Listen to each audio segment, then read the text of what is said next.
Olá, servidoras e servidores. Estamos falando diretamente do estúdio do Sindicato dos Servidores Municipais, um espaço inaugurado com o objetivo de ampliar a comunicação do sindicato com vocês. E iniciamos com uma série de entrevistas dos candidatos a prefeito de São José dos Campos. O sindicato vem cumprir seu papel democrático nessas eleições de 2024. É nossa tradição abrir espaço aos candidatos a prefeito para apresentarem o seu compromisso com os trabalhadores e trabalhadoras do serviço público municipal, os grandes responsáveis em atender direta ou indiretamente a população joseense. Estamos falando de um conjunto de 15 mil servidores concursados, somados às trabalhadoras e trabalhadores em contrato temporário, autarquia, CLT e terceirizados, chegamos próximos de 30 mil trabalhadores do serviço público. Diante dessa importante categoria, é preciso um olhar muito especial do gestor público, que vai assumir a prefeitura, assim como os vereadores e as vereadoras que estarão na Câmara Municipal a partir de janeiro de 2025.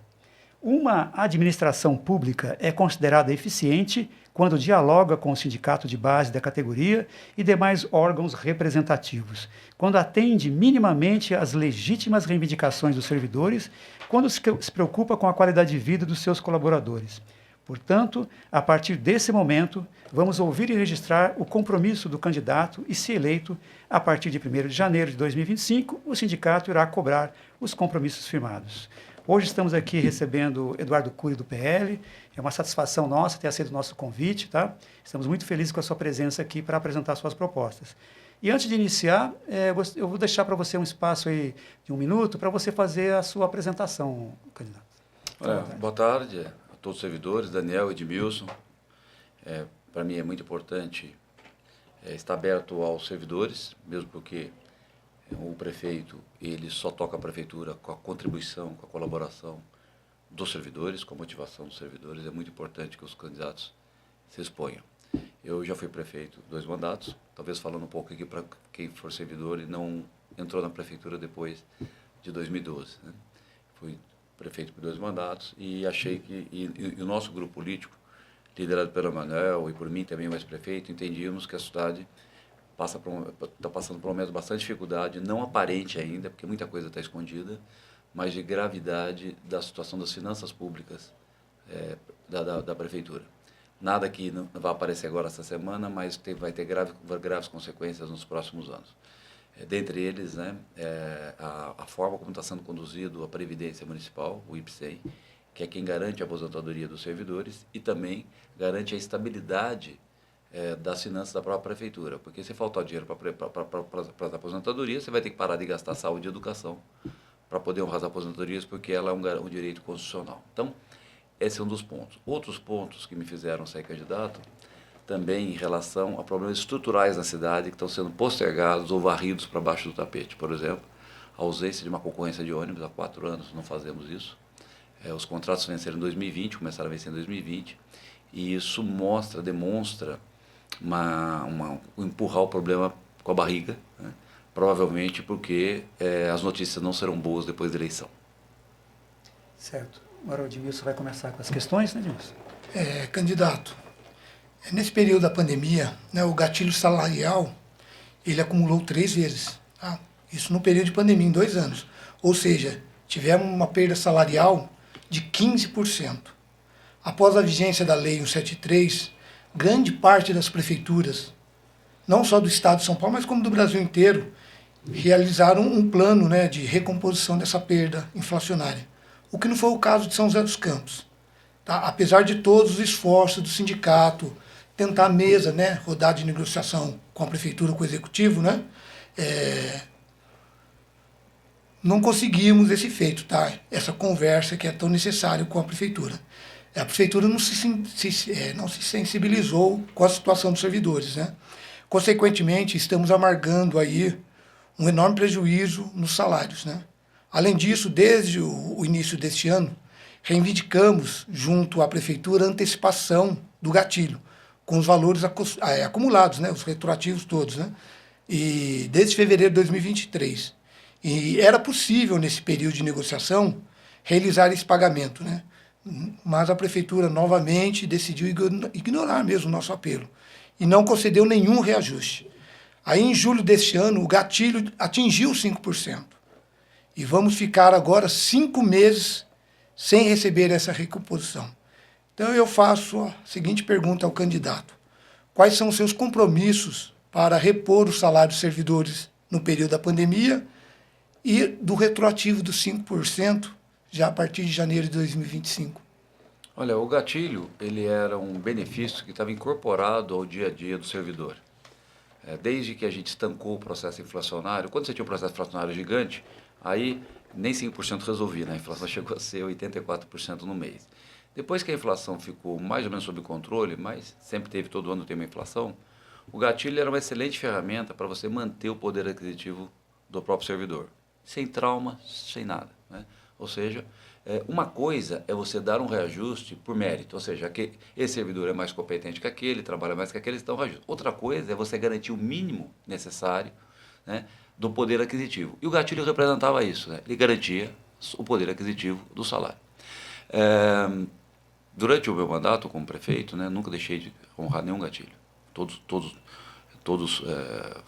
foram pagos, né? Eu tenho evitado fazer qualquer comprometimento nesse momento de algum gasto extraordinário, mesmo que merecido, pela falta de transparência nas contas da prefeitura, né? O meu adversário tem sistematicamente dizendo que está tudo em ordem com a Previdência, né? Que as contas estão em dia. Ora, estão em dia, por que deixou de pagar 495 milhões de reais e jogou para o próximo prefeito? Alguma coisa está errada, né? Se está tudo em ordem, você honrava, né? Então, os aportes eram necessários para manter o equilíbrio do Instituto de Previdência. Então, isso, para as pessoas que estão nos ouvindo aí, o servidor, eu não estaria fazendo uma crítica ou essa cobrança se fosse coisa pequena, tá?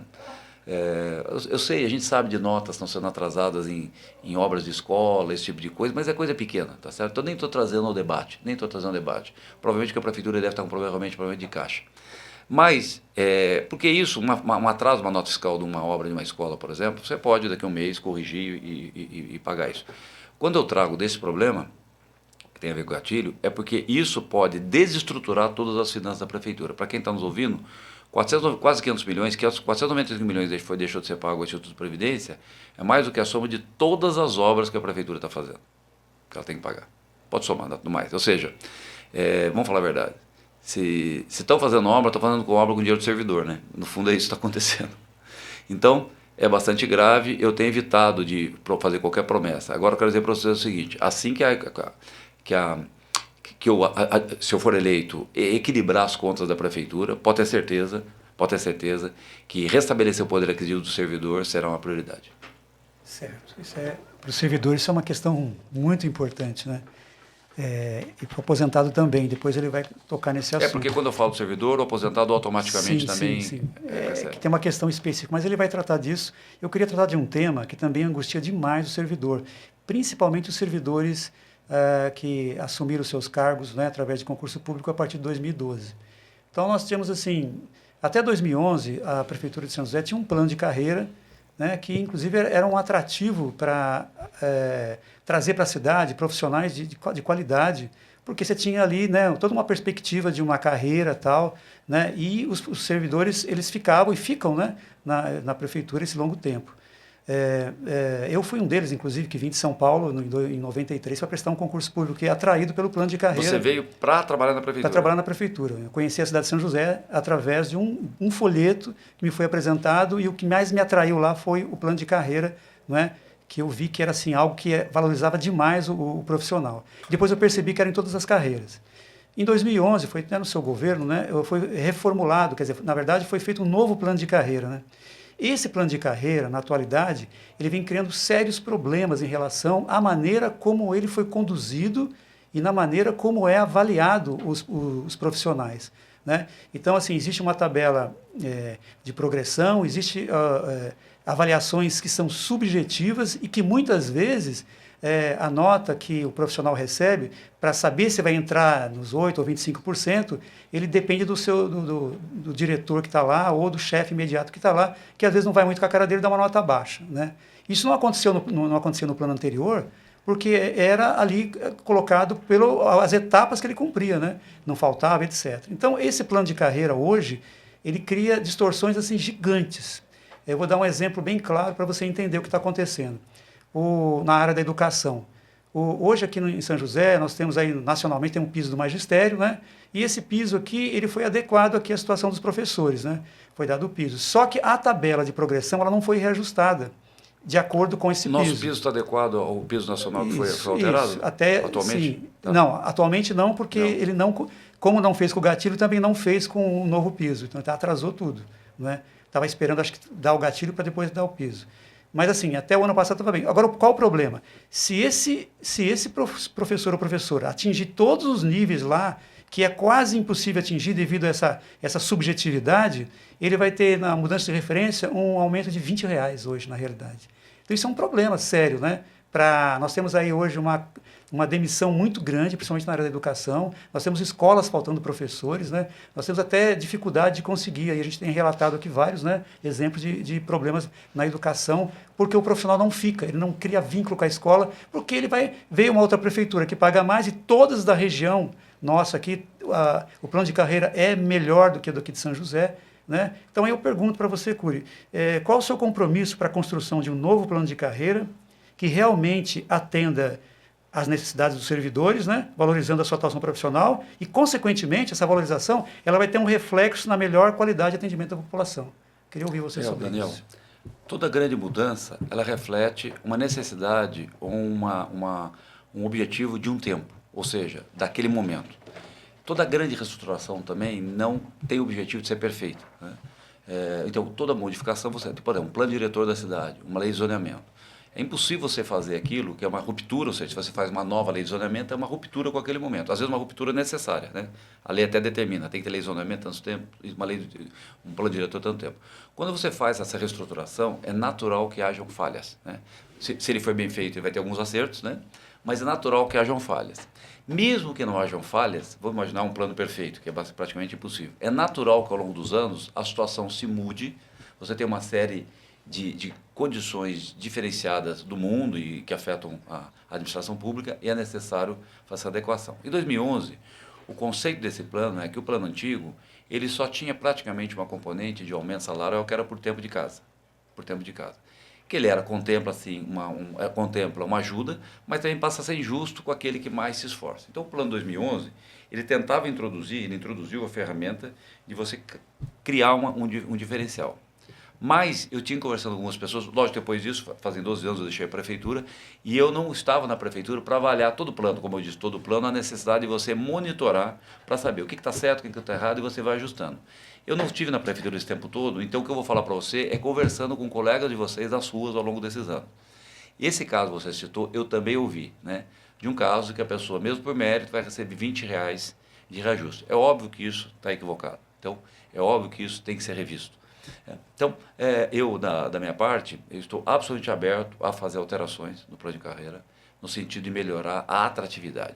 É sempre muito importante. Tem duas componentes, qualquer plano de carreira, no setor público, no setor privado. Ele tem que contemplar a justiça, né? Ele tem que ser justo, e tem que contemplar a atrabilidade, né? Às vezes você é justo e não atrai ninguém, né? Tá certo? Ele é justo com quem está, mas você não consegue atrair novos talentos. Às vezes você atrai novos talentos, mas causa enorme injustiça para quem está. Então, é um certo equilíbrio dessas duas coisas. Você tem que ser justo sempre com aqueles que estão antes, que estão se esforçando, mesmo porque um servidor que já está há algum tempo, ele adquire um certo conhecimento que num concurso você não consegue comprar, tá claro? Ou seja, ele está um certo tempo, ele adquiriu uma certa experiência, e às vezes o profissional para o concurso, que acabou de entrar, por mais bem qualificado, ele pode ter 3, 4 doutorados e entrar, vai demorar um certo tempo para ele conseguir produzir de acordo com o conhecimento da cidade, de acordo com seus colegas. Então, nós nunca podemos dispensar ou deixar de ser atrativo para quem já está, tá claro? Então, essa calibragem é necessária. Sou professor, e eu ouvi uma outra coisa, talvez eu explique. Você citou, por exemplo, da falta de professores, né? Isso. Eu tenho ouvido, ontem eu estava na Honorato, lá na nossa escola, que aliás fui eu que construí, na correção minha do Emanuel, lá no Mariana 1, e eu vi o seguinte, nem eventuais estão sendo contratados, nem eventuais, né? Está com falta de eventuais. Talvez seja a primeira coisa que eu falei aqui na nossa entrevista, talvez a situação financeira da prefeitura esteja já mascarando isso. Porque a educação sempre foi um lugar onde você tinha menos pressão por recurso, porque tem que gastar o 25%. Né? Se não está contratando professor, nem concursado e nem eventual, pode ser que a situação seja mais grave que a gente esteja imaginando. Mas eu estou absolutamente aberto a avaliar o plano de carreira. E tem um problema, antes de passar a pergunta para ele, que eu acho importante frisar, é que, por exemplo, a falta de eventual nas escolas hoje que é um problema sério, porque as direções de escolas estão sendo pressionadas para fazer com que o professor não falte de jeito nenhum. Esse professor vai trabalhar com doente e tal, né? E se você olhar lá nas licenças médicas da prefeitura, você vai ver que um grande número de licenças, a maior parte está na área da educação, devido à falta desses profissionais ali. Eu queria lembrar, eu posso complementar ou acabou o tempo aí? Acabou. Tá, acabou o tempo. Aí você pode complementar na Tá bom. pergunta dele. Continuando aqui o nosso assunto, Curi, o candidato até já desenhou um pouco, né, sobre o assunto do Instituto. Então agora nós vamos aprofundar um pouco mais, tá?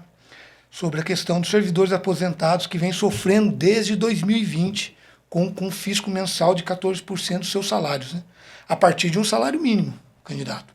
Na época, o sindicato, juntamente com a categoria, realizou uma grande mobilização para sensibilizar a prefeitura e os vereadores, pois os mais prejudicados seriam justamente os que ganham menos que o teto do INSS. E foi a maior luta histórica do Brasil em termos sindicais, tá? Foi o nosso. Nós ficamos mais de 6 meses na Câmara Municipal, em frente ao Paço, fazendo essa disputa, tá? Junto ao governo, para que pudesse mudar o paradigma. É o que representa, tá? A maioria dos aposentados, esse desconto, tá? Isso que incidindo a um salário mínimo. A justificativa da prefeitura foi que era uma exigência da reforma da Previdência Nacional, né, de 2019. Mas nós sabemos que a reforma de São José dos Campos não tinha essa necessidade assim, tão cruel com os aposentados. Poderia ter feito de maneira diferente, né? E a grande maioria das cidades não agiu como São José dos Campos, né? Ela tratou a questão de maneira diferente. E elas estabeleceram o teto do INSS como medida, tá? De contenção mesmo assim, de regramento. Uma outra questão que angustia os servidores aposentados é a saúde financeira do Instituto de Previdência. A prefeitura, né, vem adotando nesses últimos 8 anos, tá? São 8 anos, uma postura de acumular dívidas de aportes e depois forçar no parcelamento a perder de vista, que é conhecimento notório de todos. Nesse período foram mais de 600 milhões de reais em parcelamento, com um saldo devedor atual de mais de 500 milhões. E nos últimos 2 meses, a prefeitura inicia mais um período de calote, de aportes, somando 31 milhões de reais devido ao Instituto. Tá? Aí a angústia dos aposentados é saber até quando o Instituto vai suportar cobrir esse déficit da prefeitura e todas as leis que vão sendo criadas, né? A gente vê, aí há uma manobra jurídica, mudança de lei para poder justificar, né, esse déficit. Então, né, que passou, o que aconteceu? Com isso, a prefeitura, com essas manobras, né, da lei, ela, em 2017, ela passou a utilizar 2/3 do rendimento do Instituto para pagar aporte. E em 2023, ela utilizou, né, os aluguéis, 5 anos de aluguéis dos imóveis do próprio Instituto para pagar aportes da prefeitura. Quer dizer, é pegar o dinheiro do próprio Instituto, de um bem que é do servidor, um patrimônio do servidor público, usar desse aluguel para pagar. Então, a pergunta que eu faço ao candidato é: quais são os seus compromissos em relação ao confisco de 14% dos servidores aposentados? E quais são os seus compromissos para equalizar a saúde financeira do Instituto de Previdência? Olha, eu tenho colocado desde o começo da campanha, até você já inclusive realçou isso, nós fomos os primeiros, o nosso grupo político foi o primeiro a colocar no debate municipal a questão do não pagamento, calote ou não pagamento. Às vezes ficam bravos falar de calote, né? O jornal mesmo falou calote, você usou a palavra calote. Então, é necessário, porque era bastante grave a situação da atitude de sistemática, ou seja, Eduardo, não foi uma vez só, né? Aconteceu um momento aí, houve uma queda da arrecadação, caiu a economia brasileira, caiu a arrecadação, a gente pode pagar. Não, é sistemático. Aliás, como você disse, o mês passado parou de pagar de novo, né? Então, 2 vezes, né? Então, é sistemático, é uma política sistemática de parar de pagar, tudo mais. Olha, vamos lá, vamos imaginar uma situação que haja uma grande crise, né? E você tem que parar de pagar um monte de coisa e tal. Aí tudo bem, né? Tal. Não, mas é o seguinte, você dispara um monte de obra que não vai acabar, né? Sem dinheiro, e dá o calote na Previdência. Não tem sentido. Se você tem dinheiro para começar 2 obras, começa 2 e acaba 2. Não tem por que começar 10 e não acabar nenhuma. É o que nós estamos vendo aí, você pode olhar aí, né? Aqui na Sebastião Gilberto, né? É uma série de obras que não vão acabar. Então, isso mostra um grande descontrole. O que eu preciso fazer? Eu preciso, se eu for eleito, sentar na cadeira, organizar isso. O meu passado já mostra que eu fui muito responsável com o Instituto de Previdência. Quando eu deixei a prefeitura em 31/12, na transmissão do cargo, 1º de janeiro de 2013, o extrato bancário da prefeitura mostrava 1,8 bilhão de reais depositado. 1,8 bilhão. Para quem está nos ouvindo aqui, Edmilson, Daniel, vamos imaginar que nesses anos todos a prefeitura não tivesse depositado R$1 no Instituto de Previdência. Não pôs mais nada, né? Sabe quanto tinha que ter depositado lá? Só com a aplicação mais conservadora que tem, que o CDB é garantido pelo governo. Não tem risco nenhum para a Previdência. Não é aplicar em ações, não. Tá? Ia ter 7 bilhões depositados lá. E parece ter 1,5 bilhão. Né? Ou seja, foi dilapidado de uma forma grandiosa o Instituto de Previdência, o IPCEM. Então, a primeira coisa que eu vou fazer é sentar e organizar isso. Tá? Organizar. Porque também é o seguinte, se eu não organizar, não tem 14, não tem nada, não vai ter dinheiro para pagar a aposentadoria. Aí você vai ter que sacar o dinheiro da saúde e educação. Como saúde, como educação tem mínimos condicionais e a saúde é impossível você cortar, porque as pessoas irão morrer, nós vamos entrar numa grave crise, Então, primeiro, eu quero equacionar a situação do Instituto de Previdência, saber o que dá. Pelos volumes deixados de pagar, não dá para resolver isso nem em 4 anos, viu? Vai ter que em 4 anos, porque o sacrifício para a saúde e educação seria gigante se você chegasse lá no primeiro mês e querer parar tudo e depositar o dinheiro no Instituto de Previdência. Né? Então, isso, na minha opinião, é bastante grave. Realmente, tinha a reforma da Previdência, você tinha que fazer. Agora, a calibragem disso, cada governo decide. A calibragem, se vai fazer uma escadinha, se vai sacrificar mais salários mais altos ou sacrificar menos salários mais baixos. Isso é uma decisão política do governante, da população, né? Mas eu preciso primeiro sentar lá, ver exatamente como é que está a situação. Pode ter certeza que eu vou organizar as contas da Previdência, né? E com isso vai dar tranquilidade ao servidor. Logicamente, tem o meu compromisso que os salários mais baixos serão mais aquinhoados. Certo. E essa é uma preocupação dos aposentados, mais que ganham um rendimento menor, né? Exato. E que foram os mais afetados, né? Só curiosidade, não sei se eu posso fazer uma pergunta para vocês, não? Claro. Não, eu só estou engessado aqui. Depois, no final, a gente... tá legal. Tá bom? Para a gente... para ser igual aos demais candidatos, okay. Tá? Mas depois você pode fazer sim. Uma outra questão que a gente queria levar e trazer para você, Kikuri, é a questão dos benefícios para os servidores. Então, nós temos 2 benefícios importantes para os servidores hoje, que são os tickets, né? Refeição, alimentação, e a questão do subsídio dos convênios médicos. Fazendo um breve levantamento, a Prefeitura de São José é a que paga provavelmente o menor valor de ticket do Brasil inteiro aqui para os seus servidores. O valor hoje ele está de R$27, né, que foi reajustado aí, a gente fez uma luta, né, lá na Prefeitura e passou para R$27. Mas ainda pior que esses R$27, ele não recebe integralmente. De acordo com o salário, ele incide uma tabela que pode chegar até 70% desse valor descontado. Né? Então, esse valor. Ou seja, a prefeitura pagaria 30% só disso, aí, dependendo do salário. Isso, dependendo do salário. Tá? Então, assim, não é esse valor, né, integral. Na Câmara Municipal, lá o pessoal, o presidente da Câmara, lá o pessoal, os vereadores fizeram um projeto para aumentar o ticket, a refeição e alimentação dos servidores da Câmara Municipal. E eles passaram lá de R$27 para R$40 e eliminaram essa tabela de progressão.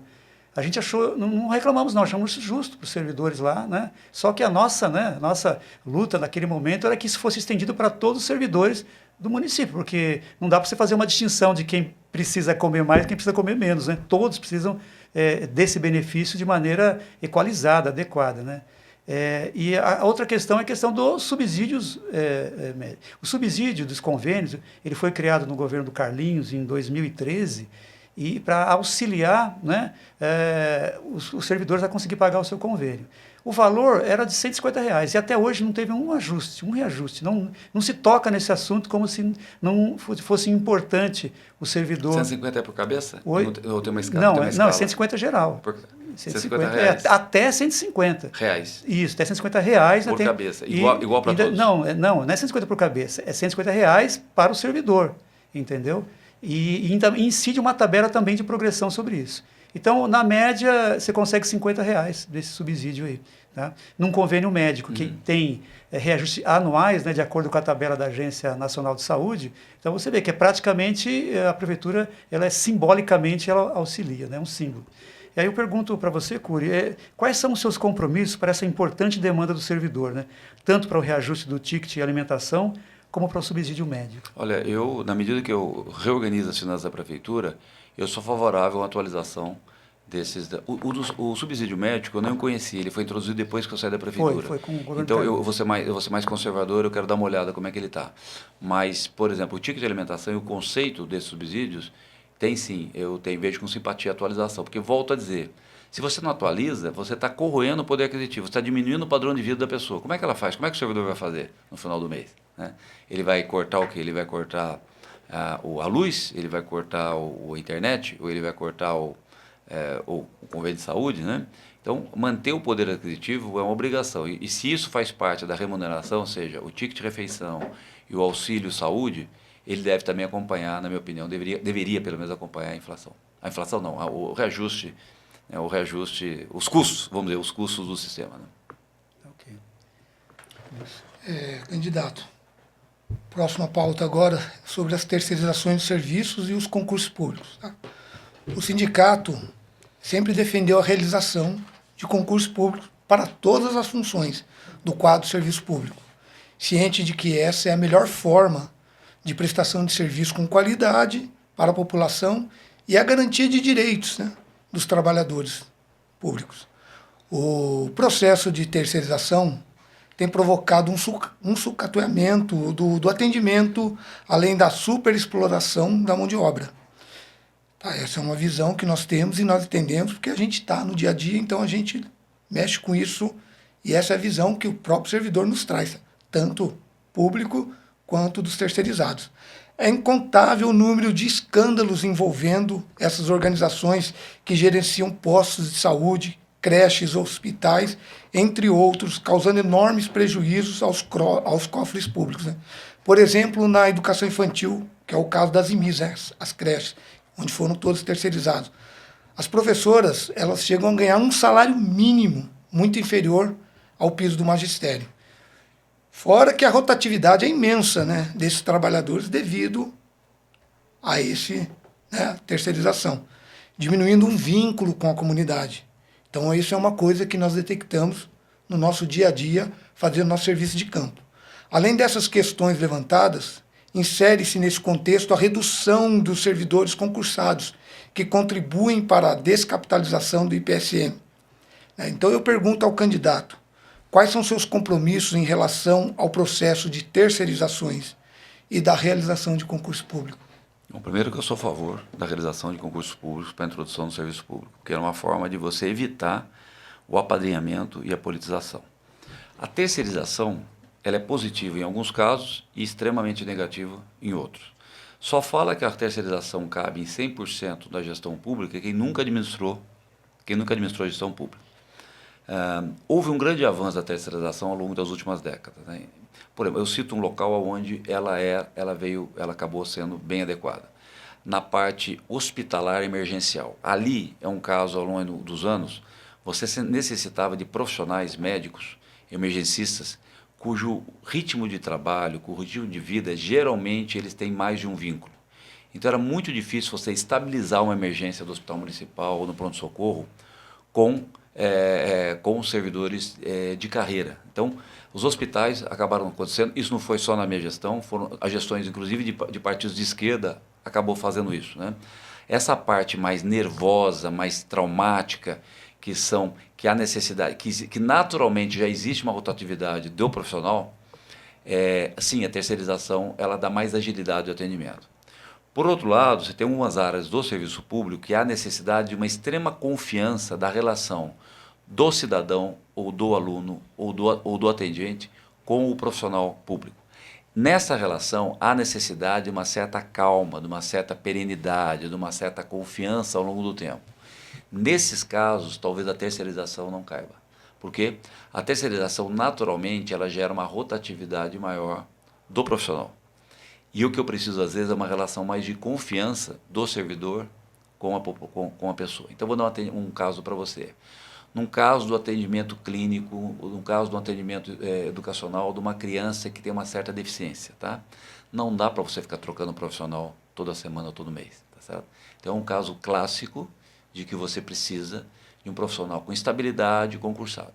E aí você tem, na sociedade, tem profissionais que gostam, se formam e gostam de falar, olha, eu gosto de ganhar dinheiro, eu gosto de trocar bastante de emprego, é um direito dele.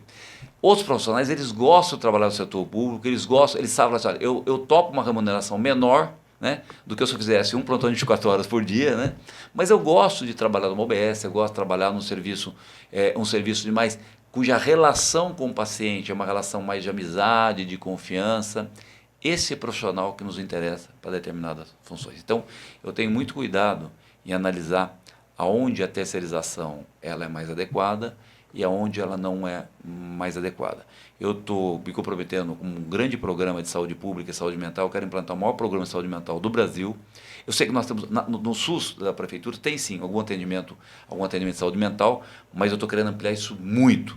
Então, por exemplo, eu vou precisar muito de novos psicólogos, psiquiatras, terapeutas, técnicos de enfermagem, para dar esse atendimento, quer seja para nossas crianças com autismo, que ainda é uma doença incurável, né? Ou TDAH, déficit de atenção, que é uma doença bastante convivível, ou ansiedade, ou depressão na idade adulta, ou mesmo Alzheimer na melhor idade, né? Que ainda o Alzheimer ainda não há cura, graças a Deus existem grandes avanços da medicina, eu acho que nos próximos anos ou décadas vamos ter uma cura para o Alzheimer, mas ainda não existe, então há necessidade de um grande apoio. Esse profissional que vai dar apoio tem que ser um profissional de tratamento contínuo, eu não posso trocar ele toda semana, tá claro? Então, eu não tenho nenhum dogma, não tenho nada assim contra a terceirização, né? Mas ela é adequada em algumas áreas, né? Então a gente tem que tomar muito cuidado de ver onde há necessidade. Agora, aonde não couber terceirização, sempre com o concurso público, para evitar a partidarização, evitar o apadrinhamento político e, consequentemente, a queda do serviço público que atende ao cidadão. Certo.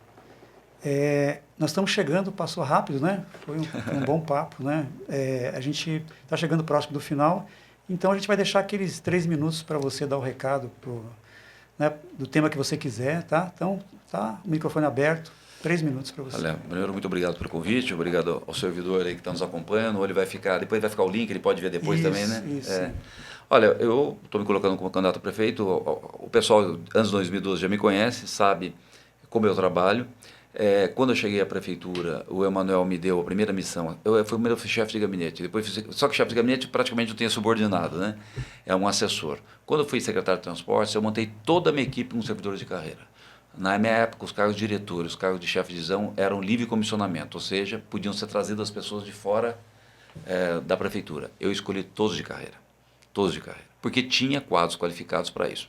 Não que você não possa trazer alguma pessoa de fora. Às vezes você tem uma função nova, que não tem nenhum especialista, um programa novo que você desenvolve na prefeitura, e é importante você trazer essa permeabilidade, trazer uma pessoa de fora. Mas no caso da Secretaria de Transportes, como na verdade já tinha uma certa cultura e tudo mais, eu escolhi todos de carreira. Então, eu aprendi muito com o servidor. Eu era novo na época, eu tinha pouca experiência privada e zero de experiência em setor público. Então, eles me ajudaram muito a conhecer a cidade e grande parte do que eu fiz como secretário, que acabou me ajudando a ser prefeito. Se eu não tivesse sido um secretário com um resultado, eu não teria sido prefeito. Eu devo graças aos servidores. Eu aprendi muito com eles. Se eu tivesse aqui 10 minutos, eu fazia questão de citar o nome de todos que eu trabalhei. Então, eu gosto muito de trabalhar, eu gosto muito de motivar os servidores. Uma das coisas que eu fiz também, assim que eu cheguei, a guarda, teve uma época que eu estava chefe de gabinete, a guarda municipal era subordinada a mim. Eu estou citando só os lugares onde estava subordinação direta. Eu que mandei comprar uniforme novos para ele, eu comprei rádio, na época não tinha celular ainda, dei rádio para todos os guardas municipais, troquei os carros dele, ou seja, aonde eu estava, eu sempre procurei dar as melhores condições possíveis de trabalho aos servidores. Quando eu fui secretário de transportes, os agentes de trânsito, dei rádio para eles, na época era incomum ter rádio, tinha 4 rádios, né?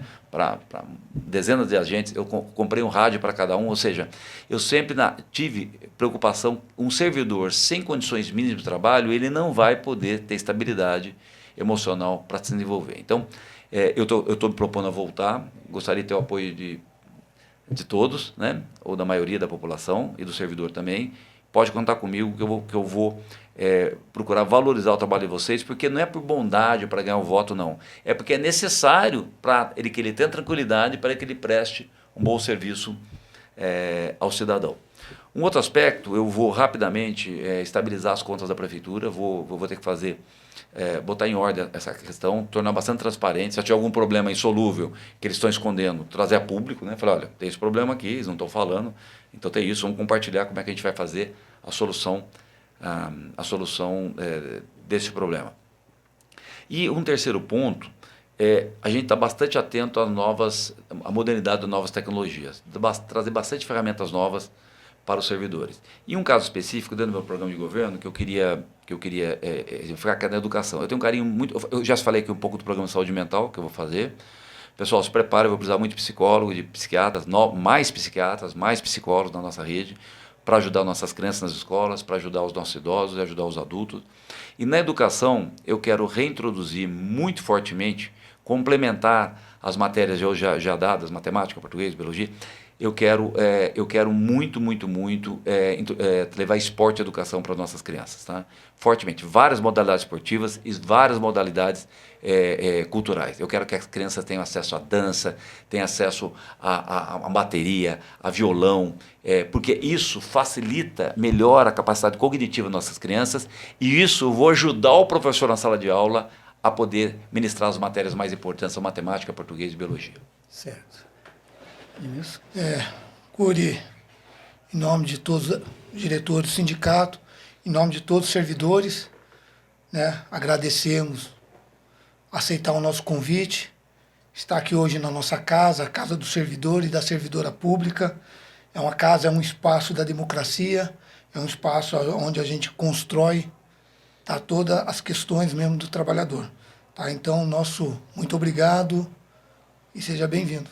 Quero dizer, se eu for eleito, o gabinete do prefeito vai estar aberto ao servidor. Ótimo.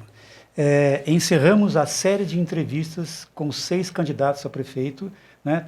Todos compareceram aqui, menos o Anderson, e está aberto o convite, Anderson, né, se quiser vir aqui responder nossas perguntas, tá bom? Então é isso, servidor, todos conheceram as 5 propostas e é muito importante que analise cada uma delas, né, e escolha o melhor candidato para os servidores municipais e para a população em geral. Muito obrigado, um abraço, até mais.